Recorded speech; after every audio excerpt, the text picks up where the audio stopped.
شروع اللہ کے نام سے جو بڑا مہربان نہایت رحم کرنے والا ہے۔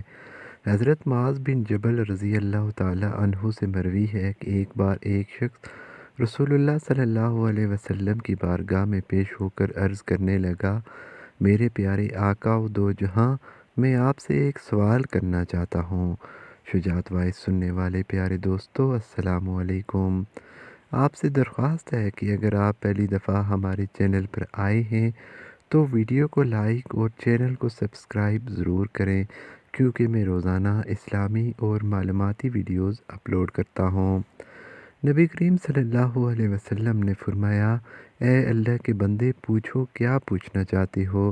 اس شخص نے عرض کیا، یا رسول اللہ صلی اللہ علیہ وسلم، ایک شخص نے ایک اجنبی لڑکی کے ساتھ جنماح کے علاوہ سب کچھ کیا ہو، اجنبی کا بوسہ لیا ہو، اس سے پیار کیا ہو، ایسے شخص کے لیے کیا حکم ہو سکتا ہے؟ اب بھی وہ شخص نبی کریم صلی اللہ علیہ وسلم سے یہ باتیں کر ہی رہا تھا کہ اللہ تعالیٰ کی طرف سے حضرت جبرائیل علیہ السلام وحی لے کر نازل ہوئے، جس کا ترجمہ یہ ہے، اور دن کے دونوں کناروں اور رات کے کچھ حصے میں نماز قائم کرو، بے شک نیکیاں برائیوں کو مٹا دیتی ہیں۔ یہ نصیحت ماننے والوں کے لیے نصیحت ہے، اور صبر کرو کیونکہ اللہ نیکی کرنے والے کا اجر ضائع نہیں کرتا۔ اس کے بعد اللہ تعالیٰ کے نبی صلی اللہ علیہ وسلم نے اس بندے کو وضو کر کے نماز ادا کرنے کا حکم دیا۔